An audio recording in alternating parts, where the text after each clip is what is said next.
বন্ধুরা, এই মেয়েটি অনলাইন থেকে একটা শাড়ি অর্ডার করেছিল আর আজ সেটা বাড়িতে দিয়ে যায়। আর এই মেয়েটির শাড়িটি দেখে একদম পছন্দ হয় না আর বলে এই অনলাইনের লোকগুলো না অনেক বাজি দেখায়, অন্য আর দিয়ে দেয় অন্য শাড়ি, এটার কালারটা একদম ভালো নয়। তখন সে ভাবে এক কাজ করি, এই শাড়িটা প্রিয়াকে দিয়ে দেয়। এমনিতেও সে অনেক বলে যে দিদি তোর পছন্দ অনেক ভালো, আর সে প্রিয়াকে ডাকতে থাকে। এরপর সে এসে বলল হ্যাঁ দিদি বলো। তখন সে বলল তুই তো আমাকে অনেক বলিস যে আমার পছন্দ অনেক ভালো, তার জন্য আমি ভাবলাম তোর জন্য একটা শাড়ি কিনি, আর দেখ আজ তোর জন্য শাড়ি এনেছি আমার নিজের টাকা দিয়ে। তখন সে বলল আরে দিদি তুমি নিজের টাকা দিয়ে শাড়ি এনেছো, এটার কি প্রয়োজন ছিল আমাকে বলতে, আমি টাকা দিয়ে দিতাম আর তুমি পছন্দ করে কিনে দিতে। কিন্তু তখন এই মেয়েটি বলল তাহলে কোনো ব্যাপার না, তুই যদি ভাবিস তুই টাকা দিবি তাহলে এখন আমাকে দিতে পারিস, এই দেখ আগে শাড়িটা দেখ। তারপর মেয়েটির এই শাড়িটা একদম পছন্দ হয় না আর বলে দিদি এমন শাড়ি আমার আগে থেকেই আছে, এটার কালারটা আমার ভালো লাগে না, এটা ধুয়ে দিলে রং উঠে যায়। তখন তার দিদি একটু রেগে বলল আচ্ছা তাহলে এখন আমার পছন্দ, এখন তোর পছন্দ হয় না নাকি, ঠিক আছে দে পড়তে হবে না তোকে শাড়ি। তখন সে বলল না না দিদি তুমি এমন করো না, ঠিক আছে আমি রাখছি এই শাড়িটা, আর বলো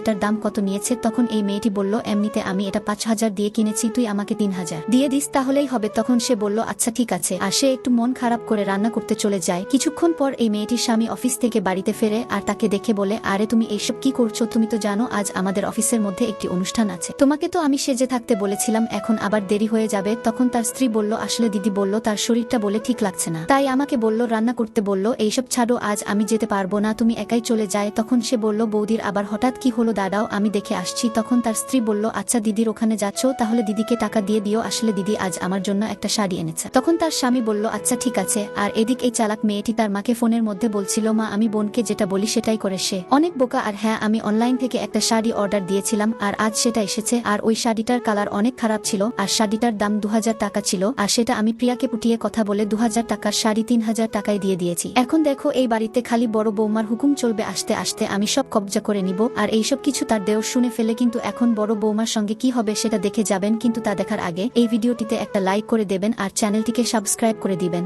তারপর তার দেওর এসে শাড়ির টাকা দিয়ে বলে বৌদি আমি একটা কথা বলছি শোনো, এই সম্পর্কে না মন দিয়ে ধরে রাখতে হয়, আর যখন এই সম্পর্কের মধ্যে মাথা চলে আসে তখন সম্পর্ক ভেঙে যেতে বেশি সময় লাগে না, বাকি তুমি বেশি বুঝতে পারো।